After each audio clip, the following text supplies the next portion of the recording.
Madeline Cooper, now 28, teaches literature at a public high school in North Carolina. Her childhood memories are filled with her mother's quiet strength and her father's absence.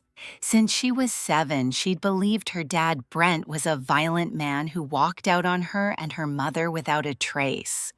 Her mother, Nancy, never hid her pain and often told Maddie that Brent had scared them both one too many times, leaving them no choice but to move on without him.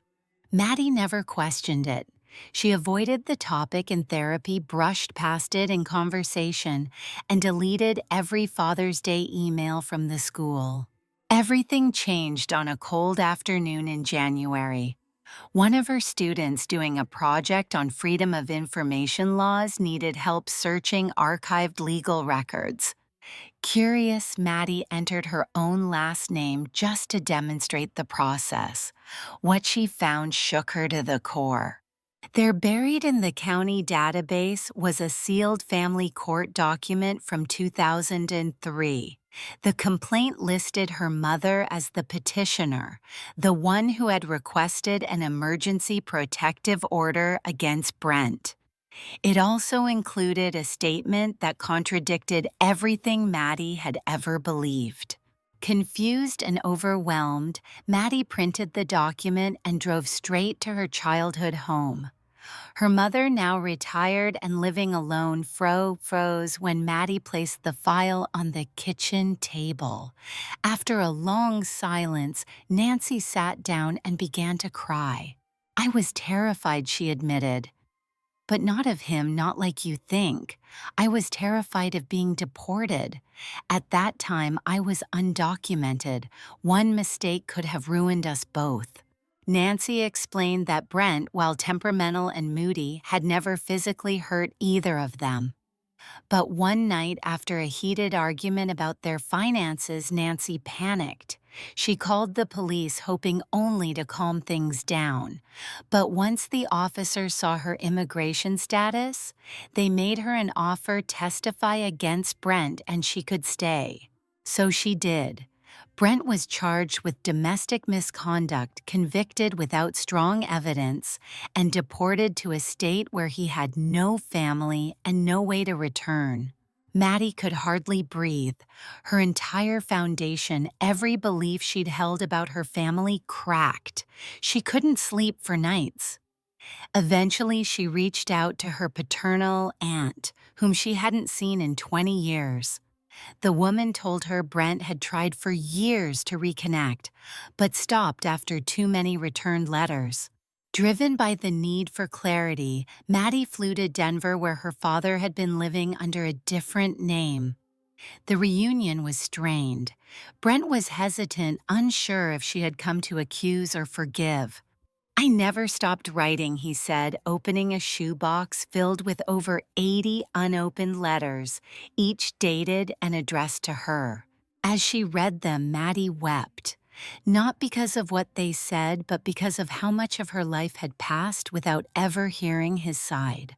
Back home, Nancy's health began to fail. In her final months, she and Maddie took a road trip, not to run from the past, but to sit in it, to cry in it, to begin to forgive each other. After Nancy's passing, Maddie called Brent. "I don't know what comes next," she said, "but I'm ready to find out." And in that moment, she finally understood. Family is not made perfect by truth or lies, but by the courage to heal, even after everything. The morning after their first meeting, Maddie sat alone in the modest Denver motel room, Brent's letters scattered across the bed like fallen leaves. Each envelope held fragments of years she never lived with him. Christmases, missed birthdays, remembered high school graduation, imagined from afar. It felt like opening a box of someone else's life, one that should have been hers. Later that day, she met Brent again at a quiet diner just off the interstate. He looked tired but gentler now, like a man who had learned not to expect too much from life but still hoped for a miracle. "I used to drive past your school," he said quietly, sipping black coffee. I couldn't talk to you. Legally, I wasn't even allowed within 100 yards. But I just wanted to see if you looked okay. You always did. Maddie was stunned. She had never known he was there. All those years, she imagined a father who simply disappeared, and here he was, a man who had watched from a distance, helpless. You said you never hurt Mom, Maddie asked slowly. But did you ever scare her even once? Brent looked down. I shouted. I threw a chair once, never at her, just anger at everything. Work, bills, being stuck. I was immature, but I never laid a hand on her. And I never would. Maddie nodded, her mind spinning. She had longed for this kind of honesty, even if it hurt. What mattered wasn't perfection, it was the truth. That evening, she returned to North Carolina with more questions than answers, but she also returned with the box of letters.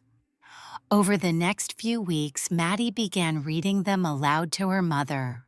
Nancy, by then needing daily care, listened in silence at first. One night, as Maddie read a particularly tender letter Brent had written during her first year of college, Nancy interrupted. He always wrote like that, she whispered. He never stopped, Maddie replied. Tears welled in Nancy's eyes. I thought if I erased him completely, you'd be safer. I thought I was protecting you. Maddie could not hold back her tears either. I know you loved me, but I needed the truth too. In her final weeks, Nancy and Maddie had long, painful conversations about immigration, fear, shame, and what it means to love someone while still making terrible mistakes. They sat on the porch every afternoon watching the sky turn orange and violet, sometimes in silence, sometimes holding hands. After Nancy passed, Maddie returned to Denver with something she had not carried before: peace. She met Brent again, this time not as a stranger, but as a daughter trying to understand. I think I want to get to know you, she said simply. No guarantees, but maybe we can start with lunch once a week. Talk, try. Brent smiled, his eyes full of quiet hope. I'd like that. I'd like that very much. As they walked down the sidewalk together, Maddie realized life wasn't about fixing the past. It was about showing up for what comes next, no matter how messy, uncertain, or late. And somehow in all that imperfection, she felt whole again. It had been 4 months since Maddie and Brent began meeting weekly. Sometimes they shared a meal, other times they just walked together along the lake trail watching geese skim the water and leaves drift down.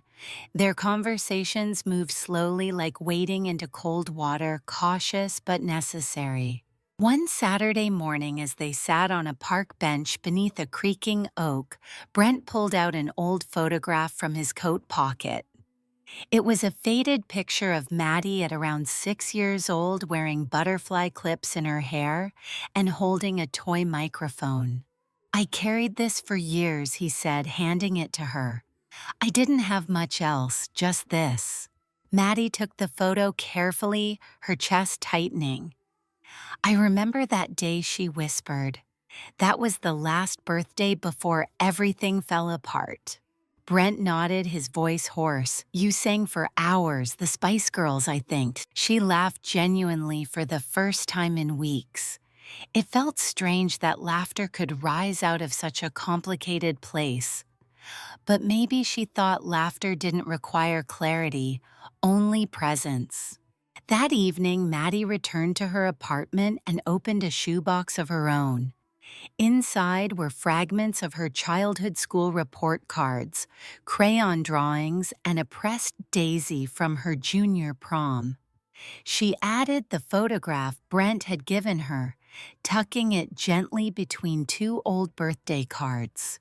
Weeks passed in Siki. Spring turned into summer. Brent invited her to a community art exhibit where his friend was displaying recycled sculptures. Maddie agreed, a little surprised by how easily the word yes came now. At the event, she noticed Brent greeting nearly everyone. He wasn't the man she had imagined growing up, brooding and angry. He was quiet, attentive, even warm. Afterward, they sat in his modest apartment surrounded by shelves of paperback novels and framed sketches. "Why didn't you fight harder?" Maddie asked suddenly. "Why didn't you go to court?" "Find me." Brent looked down at his hands. "I tried at first, but everything I did made it worse for your mom. She was being threatened with deportation. I thought if I backed off, it would give you both peace." Maddie exhaled, processing the weight of that decision. "I hated you for so long, but I think I'm beginning to understand." Brent didn't say anything. He just nodded slowly, tears gathering in his eyes. That night, Maddie wrote in her journal something she hadn't done in years. She wrote about contradictions, about how a person can make devastating mistakes and still love deeply, about how forgiveness is not always a moment but a process, a choice, sometimes daily. In early August, she visited her mother's grave.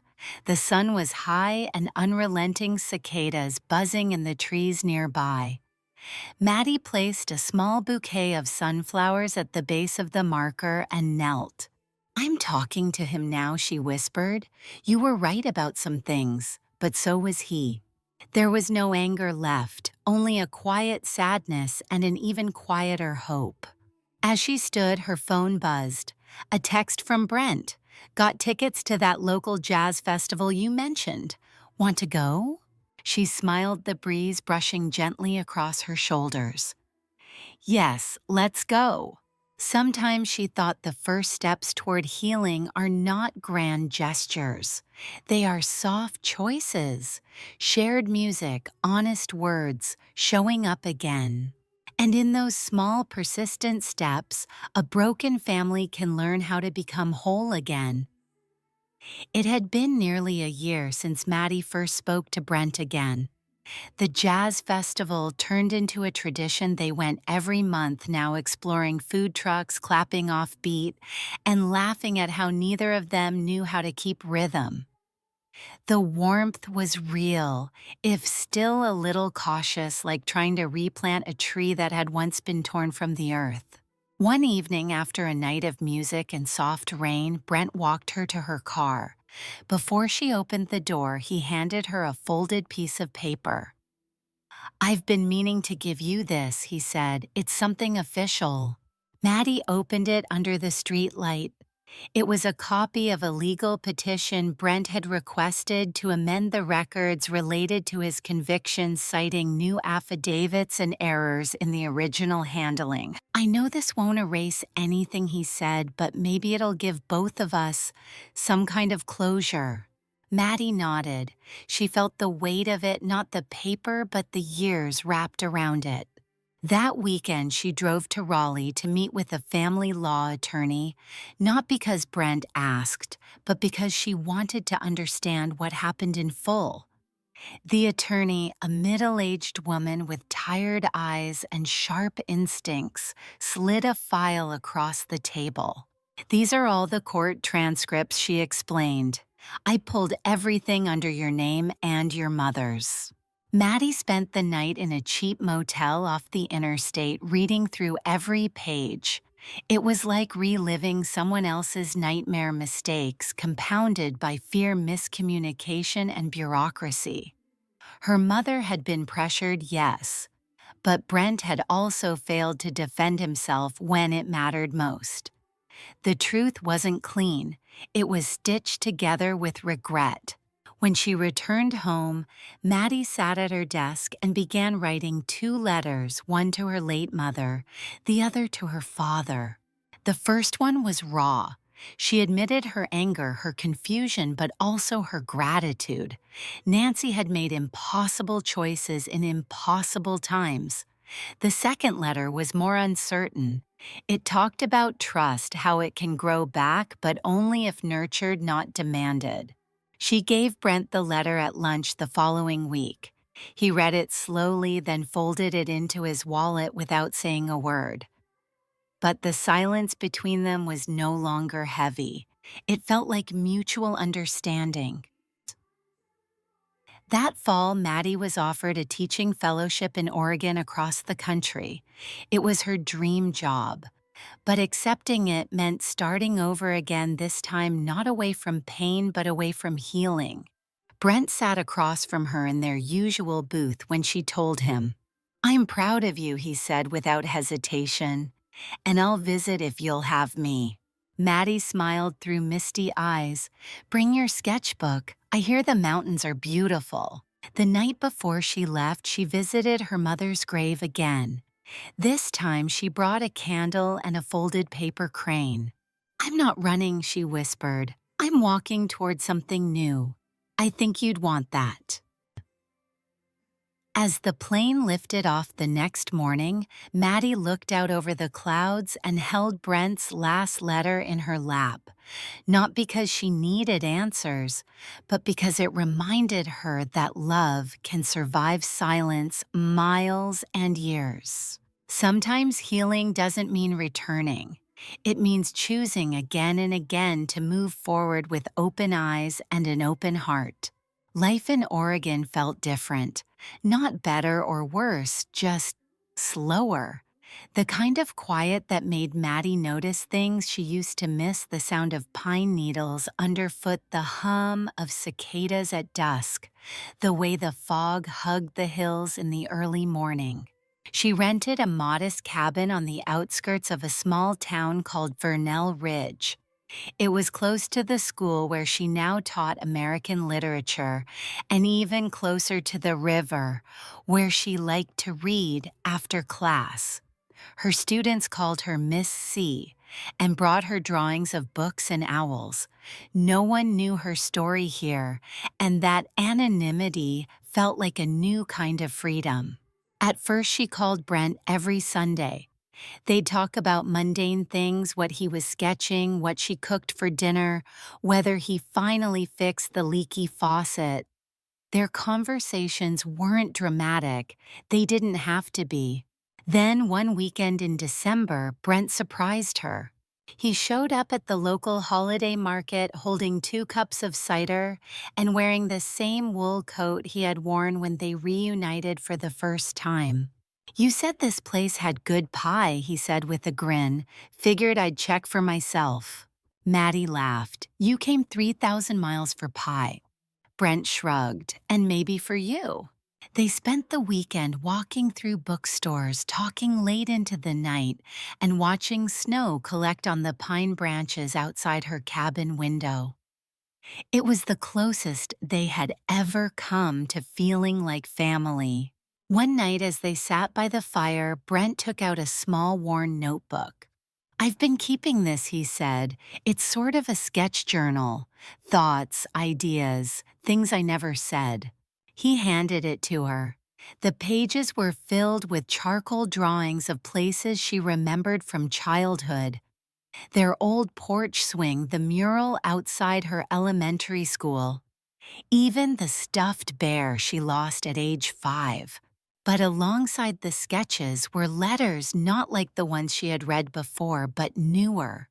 These were more reflective, more humble. Some just had a single sentence: "I'm trying. I didn't know what love looked like then. You deserved better." Maddie closed the notebook gently. "You've changed," she said. Brent smiled faintly. "So have you." Weeks turned into months.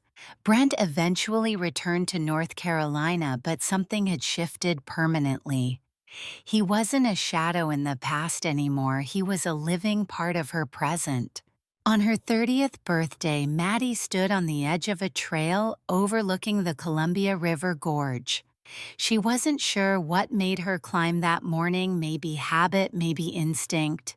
She pulled out her own journal and began to write just a few words. "I used to think healing meant forgetting, but maybe it just means remembering without breaking." She closed the book and looked out across the valley. The sun had just begun to rise, painting gold over the water below. Somewhere in the distance, a hawk circled. Her story wasn't perfect, it never would be, but it was hers. And for the first time in her life, that was enough. It had been almost a year since Maddie stood on that ridge, the wind in her hair and closure in her heart. Oregon had become more than a temporary place, it had become home.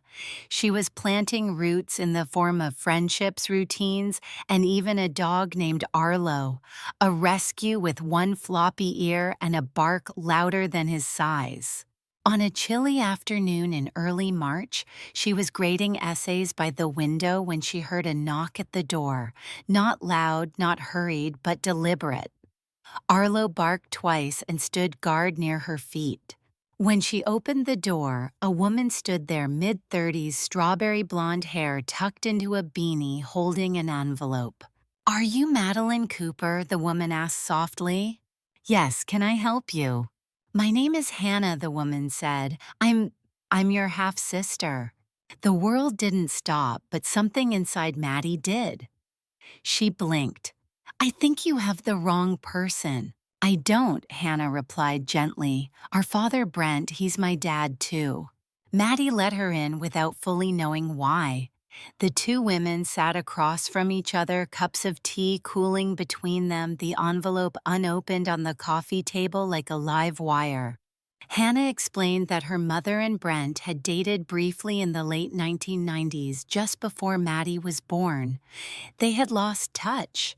Years later, her mother contacted Brent, but by then, Brent was deep in legal battles and emotional collapse. He never told Maddie about Hannah, never told Hannah about Maddie until recently. "He's been talking about you," Hannah said. "He said you gave him a second chance at life. I had to meet you." Maddie stared at the envelope. "What's inside?" Hannah slid it over. "Letters from him for both of us. He wanted us to read them together." Maddie hesitated. Part of her wanted to burn it. Another part wanted to cry. But most of her, the part she'd spent years repairing, wanted to open it. Inside were two handwritten notes and a photograph of Brent sitting between two empty chairs.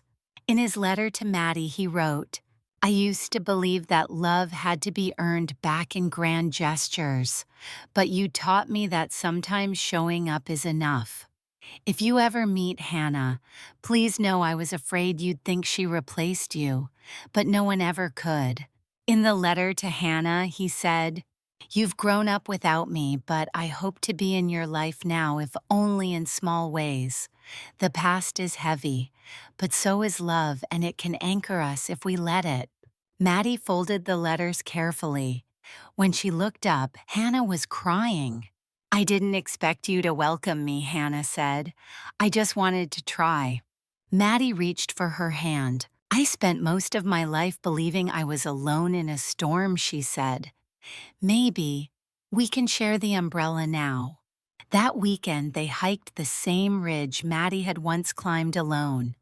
This time, two pairs of boots crunched along the trail. Two stories once fractured, now cautiously intertwining. And as they stood watching the river far below, Maddie knew the story wasn't starting over, it was expanding. Because sometimes family is not who you begin with. It's who shows up when the door opens and stays. Maddie never expected family to grow this late in life, yet somehow it had, not with fanfare but with long walks, shared coffee, and gentle conversations. She and Hannah didn't become instant best friends, but something steady began to form, a quiet loyalty, born of shared silence and fractured timelines. Over the next few months, they saw each other often. They cooked dinners in Maddie's cabin, laughed over old childhood photos Brent mailed them, and even started assembling a family scrapbook, not to rewrite history but to acknowledge it. Then one Thursday evening, Hannah showed up with a box in her arms and hesitation in her eyes. "I've been meaning to ask you something," she said, setting the box on the kitchen table. Maddie looked up from her tea. "What is it?" I'm applying for a visa for Dad to come visit Oregon, Hannah said, lifting a folder from the box. And I need your signature as a character witness. A legal affidavit. They'll need someone to vouch that he's not a risk. Maddie froze. It wasn't anger that rose in her, it was memory, the court files, her mother's face, the years of believing she had been abandoned. And though Brent had changed and they had healed, some parts of the past had only softened, not vanished. Hannah noticed her silence. You don't have to say yes, she added quickly. I just thought, maybe you'd want this too. Maddie walked to the window. Outside, the wind rustled the trees and Arlo barked once from the porch. I believe he's not a danger, Maddie said finally. But I don't know if I'm ready to write that down like it's all that simple. Hannah nodded, her eyes glossy but calm. I understand. They didn't talk much that night. The box stayed on the table unopened. For days, Maddie avoided it. She went about her work, hiked the same trails, read poetry by the river, but the question lingered like smoke in a closed room. Could healing coexist with boundaries? One night, she called her former therapist back in North Carolina, a woman she hadn't spoken to in years. I feel like if I don't sign it, I'm betraying him, Maddie said. But if I do, I'm betraying the girl who cried herself to sleep for years. Her therapist paused before replying. Maybe it's not betrayal, she said. Maybe it's honesty. Forgiveness doesn't require erasure, just clarity about where you are now. The next day, Maddie opened the folder. She read every line, every field. Then she picked up a pen and wrote a note to Hannah instead. I'm not ready to sign this yet, but that doesn't mean I don't love what we're building. I hope you'll understand and wait. She left it in Hannah's mailbox, then walked home as the sky began to snow. A week passed, then two, and finally a reply came in the form of a postcard. It was a sketch of a cabin under pine trees. On the back, Hannah had written, I'll wait as long as it takes. Love doesn't come with deadlines. Maddie smiled. Because real love doesn't demand proof, it simply stays.